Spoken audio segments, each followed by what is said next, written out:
অনুসন্ধান করতেছে। আমরা একজন শিক্ষকের কাছে জানতে চাবো এই দশম ব্রেকটা কি, এই দশম ব্রেকটা হলে তাদের সুবিধা কি হবে, অসুবিধা কি হবে, এবং এই আন্দোলনটা তারা কতদিন ধরে করতেছে এবং অন্তর্বর্তীকালীন সরকারের কাছে তাদের চাওয়া পাওয়া কি।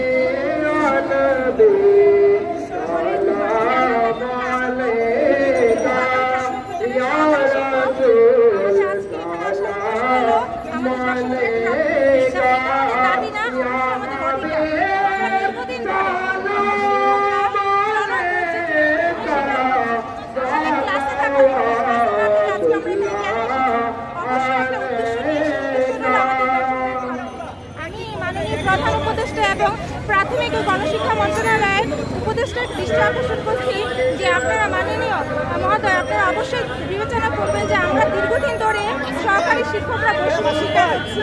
আমরা আমাদের বাচ্চাদেরকে, শিক্ষার্থীদেরকে বলতেছি যে তোমরা তোমাদের অধিকার সম্পর্কে সচেতন হও, অথচ আমরা আজকে অধিকার বঞ্চিত। এটা আমাদের দাবি নয়, আমাদের প্রাণের অধিকার। অবশ্যই আমরা দশম গ্রেড চাই, এক দফা এক দাবি। আমরা আশা করব অচিরে আমাদের এই দশম গ্রেড প্রাপ্তিটা যেন বাস্তবায়ন হয়। এই দাবিটা হলে আপনাদের সুবিধা কি হবে আর অসুবিধা কি? আমি অসুবিধা দেখতেছি না, সুবিধার পরিমাণটাই সবচেয়ে বেশি। আমরা যখন আমাদের বেতন ভাতা, আমাদের সম্মানটা আমরা সঠিকভাবে পাবো, তখন আমরা ক্লাসও নিশ্চিন্ত মনে আমি আমাদের শিক্ষার্থীদেরকে পড়াতে পারবো। আমরা আমাদের আদার কোনো চিন্তা লাগবে না, আমাদের কোনো মানসিক যন্ত্রণা থাকবে না। আমরা নিশ্চিন্ত মনে আমাদের শ্রেণীদের শিক্ষার্থীদেরকে পাঠদান করতে পারবো। দশম গ্রেড আমাদের কোনো অসুবিধাই নেই, বরঞ্চ সুবিধার পরিমাণটাই সবচেয়ে বেশি। তো আমরা অনেকজনের সাথে কথা বললাম, তো ওনারা বলতেছে সম্মানের দিক দিয়ে দশম গ্রেডটা, এই বিষয়ে যদি একটু খোলাসা করে বলতেন।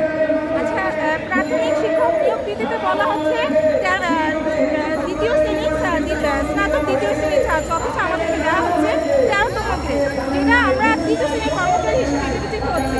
একজন শিক্ষক মানুষ গড়া কারিগর, সে কখনোই তৃতীয় শ্রেণীর কর্মচারী হতে পারে না।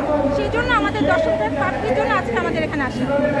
দশম গ্রেডটা হলে তাই আপনাদের মানসম্মত হবে এবং সম্মানটা টিকে থাকবে।